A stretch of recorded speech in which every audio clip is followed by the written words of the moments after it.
This is Eric Sanders for Local Frontier. We're here at Dorry's Diner in White Plains on Mamaroneck Avenue where the snowbanks are piled high and you don't even have to put money in the meter. Tonight they're having live jazz. They've got Carlton Maya and friends inside. They've got great chili, and they do this several times a month, so I recommend everybody come inside with me and see what's going on.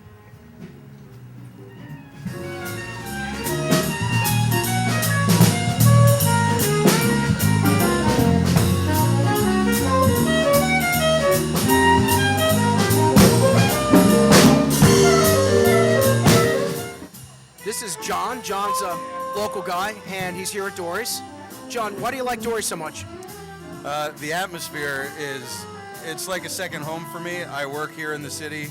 I live right around the corner, and when I started the job that I have here, I came here on my first day. Everybody was really nice, and they just treated me like I was one of their friends right away, not just a customer. So I've been spending a lot of time here, and I got photos on the wall, and they're going to put a plaque up on the wall for me soon, I think.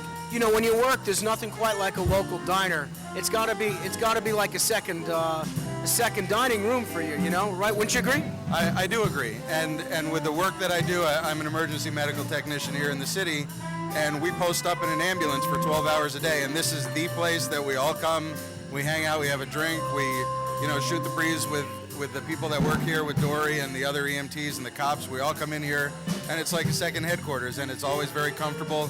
You don't have to buy anything, you can just come and hang out. This is a place to hang out, and it's like Cheers for White Plains. All right, well, actually, you do have to buy something if you want to sit here, right?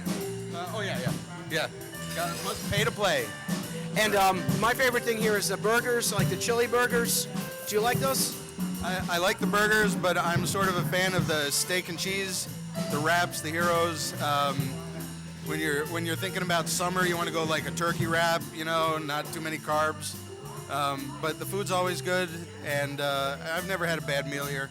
The opposite of a wrap is jazz, right? And so this is really good stuff. I mean, I feel like I'm in the Big Apple 50 years ago. Are you a jazz fan? I love jazz. I've been listening and playing jazz. I'm a drummer also, and I've been into jazz for 25 years. And when I met Nicole and then Carlton as well, it was an instant thing. Like every time there's jazz, I'm always here. I may not stay for the whole 3 hours, but I'm always here because I love the music. It's relaxing. It's fun. I've gone down into New York City to jazz clubs that are bigger than this, but they're just not as good. It's really close, it's personal, and even if they play some of the same songs each time, it's really a nice atmosphere, and it's a good way to relax, whether it's right after work, you get out of the blues after 12 hours and you just relax, or you just come with your friends. I'm waiting on friends tonight, and it's too bad they only go until 10 o'clock. It's great to have a local place with such complex and wonderful music. I mean, there's nothing like the algorithms you can hear in the music, and there's really nothing like the improvisation that some of these artists are doing. And some of them, like this saxophonist we're listening to right now, he's really good. I mean, this is not a kid, this is not some kid who's in a high school band. This guy's really good, wouldn't you agree? Charlie comes from Massachusetts, and he'll come down here every couple of weeks whenever they do the jazz. He'll sit in and he'll play the sax, he'll play the clarinet, he's played the flute, and then you have Pete playing bass guitar, Leslie plays the drums, and then they have people sitting in all the time, singers. Carlton puts this quartet together that always seems to be going off in all these different directions. He's really versatile himself, and you can hear how tightly they play, even when there's nothing scripted. And I always love to come and listen and talk shop with them. It's really cool the way that they do this. So this is our own version of the Art Ensemble of Chicago, where, there's really, it's nice. There's a nice brew going on, and I think the atmosphere here, I mean, it's something that you couldn't fabricate. It's also something you really can't replicate. It just happens, and that's what makes jazz. Wouldn't you agree? Yeah, and jazz is a very, very personal kind of music, whether it's traditional or contemporary. There's a flavor to it that it brings out a certain emotion or a certain feeling. When I play at home, just listening to my headphones and I play on my drums, it's always, you close your eyes and you sort of get lost in it. And it's the same way even if you're out here in the club, or it's like, this is like the Blue Note for White Plains. and it's really great that Dorry's does this, and everybody that's involved with it, they pass a hat so the players get a little something, and you just come, you eat, you hang out, and you enjoy sort of getting lost for 3 hours, and it's never a bad deal. So now, I'm making a prediction. I want to know if you agree with me that jazz is going to make a comeback now that we've exhausted all of the other, quote, musical genres, unquote. I think we're going to get back to the basics, and I think this is really the roots. What do you think? As far as I'm concerned, jazz never went away. There have always been these sort of reimaginings of what the sound of jazz is supposed to be. You have somebody like Count Basie or Miles Davis, but then you have somebody like the Rippingtons or the Yellow Jackets with a more contemporary sound. I'm a fan of Steve Smith myself. He used to drum for Journey, but he's got a great jazz band, and he's already gotten back from like his 80s keyboard intensive sound to the real grassroots sound of jazz with a Hammond B3, bass, guitar, and the drums. And this, I think, is a timeless kind of music. It never really went away. It might have sort of taken a backseat to all these other genres, like you said, but I think people are really starting to pay more attention to it. Even some of these contemporary artists are flavoring their music with jazz the way it used to sound. And I think like I said, it never went away, but I do think it's becoming more and more popular, and things like this here help that along. I'm here at Dorry's talking to one of the customers, and your name is Gail, right? Yes, it is. We spoke a little bit earlier. Why do you like Dorry's?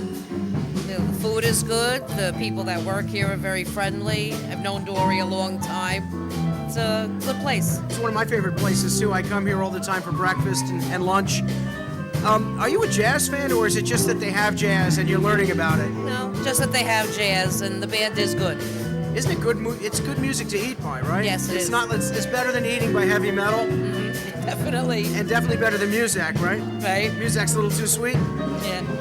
So, I'm gonna get a chili burger later. What's your favorite dish they have here, if you had to pick one? I like their salads. They have a good variety of salads, and their burgers are excellent. Yeah, I like the burgers. My wife's having a salad right now. Yeah. So, anyway, Gail, thanks a lot. You're welcome.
you like Dorry's?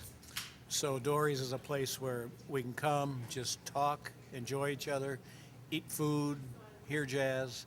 It's a terrific place. It's the best thing going on this end of town. You know, there's not a lot of places like this around anymore. I mean, when I was growing up in Hastings or in White Plains, we had a number of venues where you could get good food and good music.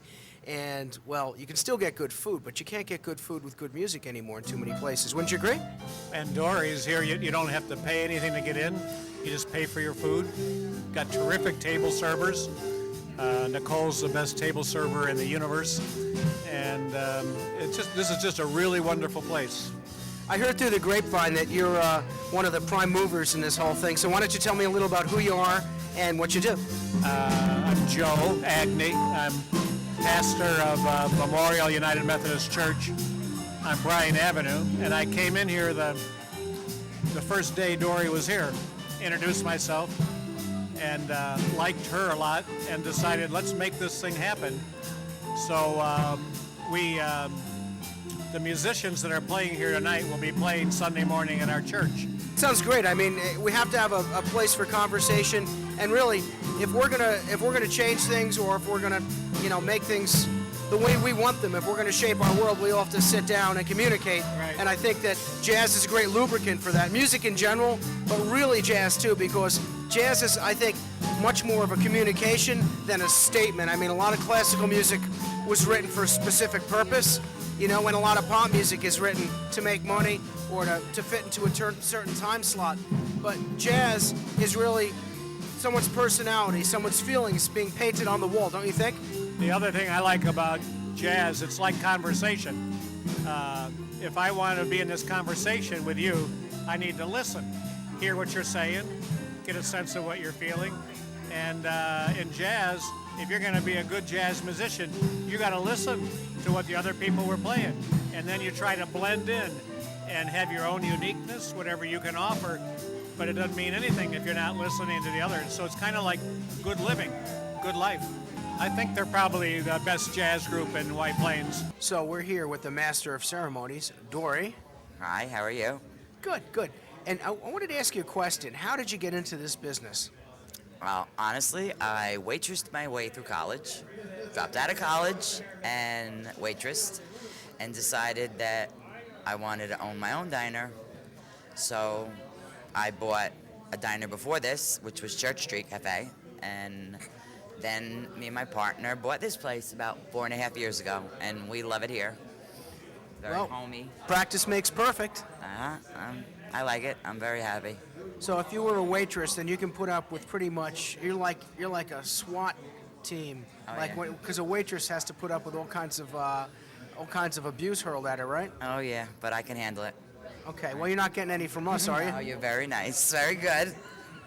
But if you were to, I can handle you. Well, the food is good and the service is good, but Thank you. You know what? I'm a good tipper. That's one thing I learned Well, if you're a because good tipper, you get good service. I used to be a parking valet, but I could never deal with waiting. I mean, It's not easy. It's No. not an easy job, but you have to like people and know how to handle them.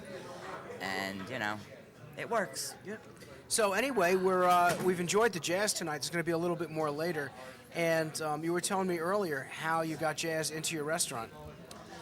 Carlton, who is the pianist, was a customer when we first opened the diner, and he's obviously a jazz musician, and he asked me if he could do this, and it started from there, and bit by bit he got a band together, and they're great, and we love them, and we have jazz. They sound wonderful. Yeah. And I think if you weren't into jazz before, you're certainly getting exposed to a lot of it now, right? Correct, yes. This got me into jazz. Yeah, I was a rock and roll buff, and now I actually can listen to jazz. You can do both, you can Yeah. do Bruce, and you can do Carlton, right? Yeah, sure, but Bruce is the best. Okay. Well, Carlton doesn't jump off the stage into the customers, does he? No, he doesn't, but we could try and get him to. Carlton? Did you decorate this place all by yourself? All by myself. I'm very much into music, and old music, new music. Most of all Bruce, but the Beatles and my Marilyn Monroe and Elvis. And there's the boss, my man. Now, I see you got the Beatles with Ed Sullivan there, And they got Peter, Paul, and Mary, too. Yeah, that's a pretty cool picture. I like that one. That's a good one. My uncle, God rest him, was Mary's mother's boyfriend. Wow, interesting. Yeah. Cool. So her mother was beautiful as well. And then you've got, is that Count Dizzy Gillespie? And I Love Lucy. Lucy was great. Yeah, that's a good shot. Yep. Yeah, good shot. Well, I like the way it's decorated. And then I have my pictures of all my customers on the wall, which is called the Wall of Shame. Any famous people? Yes, actually there are. Do you have any notorious people? Yeah. Okay. It's all right. You know, we can recognize their faces. And do you ever wonder how every place in Little Italy has Frank Sinatra and Vic Damone in it? Yeah. I don't know. We don't have that. Yeah. I mean, you wouldn't think he went to every restaurant, would you? No, we had, can't think of his name. Did you see it over there?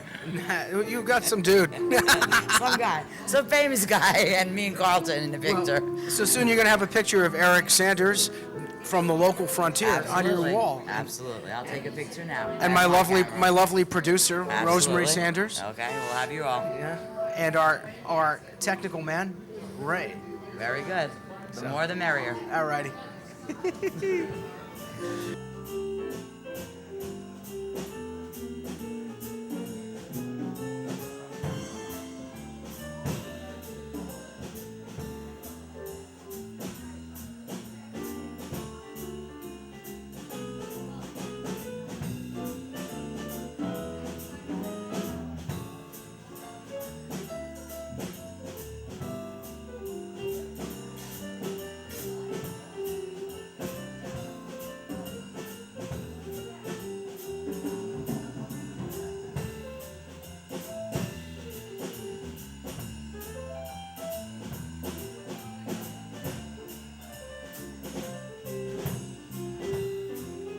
Here at the local frontier, we like to get into the meat of the matter, man. And you were pounding on those drums like they were meat. You beat those drums and you beat them well. What's your name? My name is Leslie Spalding. We really enjoyed the show. I mean, this was primo stuff, man. It really was. Well, thanks for coming out. I really enjoyed playing for you guys, and it's a pleasure always. It's my passion. So It was syncopated. syncopated. Yeah, I try to keep syncopated and keep the beat. Keep the bottom for my bandmates to follow. I love it. Do you practice a lot? I guess 2 or 3 times a week. I have another band that I play with, so I play with them, and I guess that's the most practice I can get in. It's like my side gig kind of thing. So you must have been doing this for a long time. Yeah, I started when I was a kid, younger, Okay. and I stopped for a while. For about 20 years I stopped. I played professional basketball, and then I went back to music after I retired from ball. Oh, wow, you played professional? Yeah. Yeah, for who? Latin America, I played in Panama, Costa Okay. Rica, Puerto Rico, different countries. I was going to say, this guy is tall, but see, I didn't want to say it, but now that I know you played ball, this dude is tall. And you got a cool tie on, too. See, I'm an idiot, because I'm like, oh, look at that pumpkin tie. And everyone else was like, oh, he must be into basketball. Yeah. Well, actually, my job, I'm a physical education teacher and a basketball coach, and I had a basketball game tonight with my girls, and I had to run from my game to the gig, and so we won, so I'm happy Okay, about that. I was going to say I knew they won. So, Yeah, I'm really happy well, about that's that. great. That's great. It's good. You sound like you're fulfilled, man. You got a nice job, and you got another great job too. Yeah, I'm happy. My 2 passions, sports and music. You're a lucky man. Thank you very much. It's a pleasure meeting you. Pleasure meeting you too. Listening to you, and we'll be back. Thanks. I think that's pretty appropriate. Dizzy Gillespie. So, what's your name, sir? Charlie Tokars. Charlie, I understand you come down from Massachusetts? Yep. From North Adams in the Berkshires. Okay, where's that? That's near Alice's restaurant, right? Yep. Okay. Beautiful part of the country. Yeah, it sure is. And we really enjoyed your playing. You're really versatile and creative, and you seem really happy when you play. Sure I am, especially playing here, because with Carlton, part of his shtick is that we had this book of, 400 tunes, but you never know what song he's going to pick next. So some of it we're playing for the first time, some of these tunes we played before, some of them are just experiments. Some are just really difficult requests, right? Yeah. Let me ask you this: how long have you been playing? since even middle school. Okay. Started playing clarinet, then branched off into saxophone, and then much later, like when I was in my 20s, started playing flute. I've never seen someone play several woodwinds at the same time. That's pretty remarkable. I mean, maybe people do, but I haven't seen it. There's a few guys that do it. The master of that was Rahsaan Roland-Kirk. He did 2, he did 3, and he did it in a way that probably no one's going to duplicate or better for a long time. There's other people who play 2 saxes. A few guys, not as many, do like 2 trumpets. I think it's even more difficult. Eddie Henderson, there's a couple of other guys that play 2 trumpets. I know Rahsaan Roland-Kirk played the nose flute as well, right? Yeah.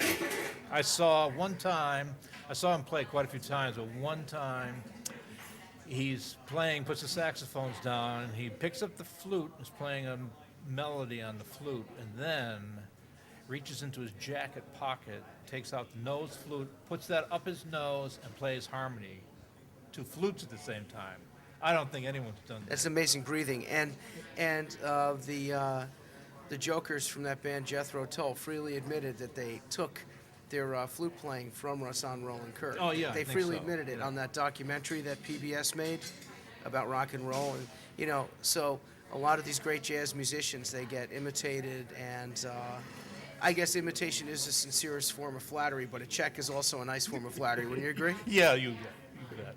Did you ever do any studio work or anything? I mean, you clearly have the talent to do so, or just record for. Just a little bit, yeah. Okay. But not with anybody particularly well known, except I played on a couple tunes with Arlo Guthrie, speaking of Okay. Alice's Restaurant. Okay. Yeah. Local Because talent. he's in our area. Right. Now, you can clearly have passion without having the blues because you look pretty well adjusted, right? So, it was a real pleasure listening to you tonight. Are you going to come back to some of the future stuff down at Dorry's Sure. here? Okay, Yeah. great. I come as often as I can, yeah. I think next time I come, I'll probably come just to relax a little bit and have a few drinks. Tonight I'm just having coffee. Okay. So, and I'll probably try to Hey, you bring have more to bring people. your own, though. That's Oh, definitely. Bring your own. Thank you so much. All right. It's a pleasure. Peter, it is very nice to meet you. It was a pleasure to listen to you play. Thanks for coming down. We appreciate it. A lot of the people out here were saying, what kind of bass is that? It looks custom made and it's got more strings than most basses. More people ask about the bass than they do about my playing, unfortunately. But yeah, that's a custom-made bass by the Federa Bass Company out of Brooklyn. Very good friends of mine, part of the family, and they make probably the best basses in the world. It sounds great. Your playing was just, it was bubbling along down there underneath, and then it would come out, and it was making me groove. I really dug your playing. Was it really bubbling? Yeah, it was good. It was good. I appreciate that. Thanks very much. I'm a bass fan, so I've got Jaco Pastorius records at home, and I was one of those kids who was the only one under 18 at the Stanley Clark concert. Right. So, who are your role models? Too many to name. I wouldn't know where to start. There's so many great players, and the instruments just come such a long way since they invented the Fender bass in the 50s. So, I mean, it's just too many names to name. Right. I mean, the old stand-up basses. I mean, I guess they bent those necks a little bit too, right? But you're really. I mean, that was kind of dangerous, right? Yeah, the upright bass is a completely different instrument. It's more of a felt thing in the air. It kind of fills the room. The Fender bass actually took American pop music and made it danceable. That's what it did. I love the instrument. I love playing in the rhythm section. Okay. Because of that very reason. It makes people move. And It's kind of interesting watching you play the rhythm. You're clearly, at some points, the master of ceremonies. I mean, you might not think you were, but you see the other guys were looking to you, and you could see the interaction with the other musicians. Well, a lot of that is right. A lot of that is cueing and communication. A lot of these songs is I heard you interviewing Charlie. They're off the cuff. Some of these songs tonight we never played together before. So it's important to keep communication going, so that's what that's really all about. Well, when you're playing for fun, you play, I guess, what am I saying? When you're playing for fun as opposed to playing because you have to, there's really a lot more joy in it, a lot more passion, I mean, you guys, you don't look like the studio musicians that you see who keep laying down the same track over and over again for some schlemiel to sing.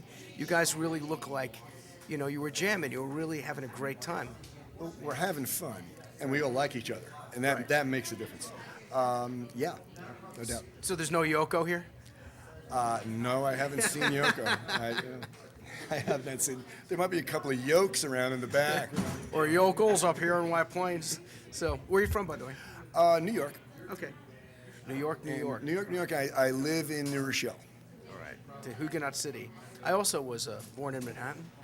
We moved up here in '65 to the country. Yeah, it sure is. Yeah. It sure All is. right. Pleasure, man. Thanks for having We'll us. be back. It's been a long night of really great musical bopping. Right, Carlton? That's right. Thank you, Eric. This man is like the master of ceremonies, and it's great to watch him play, and we grooved, Thank you. We had a blast playing here tonight, the four of us. We just love to see people coming in from the community, and we get to play the music that we love, and we can feel that people are appreciating it, and they get to come here and enjoy some food and company, and there's always somebody new here to meet, so it's really great for everybody, I think. The food is great here, the coffee is great, and when these guys are playing, the endorphins are flowing, man, because I'm just telling you, it's like a magic carpet, man. It really is groovy. Thanks. I appreciate that. And we like I said, we just love to do it. We love to play. We're always trying to play new things. And but mostly we have this sense that people come here that are local and they can hear this music, live music, and it's such an intimate setting. It's kind of a low-key, just a place to relax. Kind of like a musical frontier of some Yeah, type. a little bit, Yeah. something new, So, something new. Frontier is a metaphorical term. It's not just physical. And this is something Right. new because we've got this is Americana at its greatest because we've got American food and American music. That's right. God bless America. God bless America. Here we are. Thanks, Eric. So, for the local frontier in White Plains, New York, this is Eric Sanders and Carlton Meyer. It's been a pleasure, Thank and you. we'll be back again next week. Thanks a lot. Oh. Oh, that's right. That's right. I think I got about 10 pounds on it.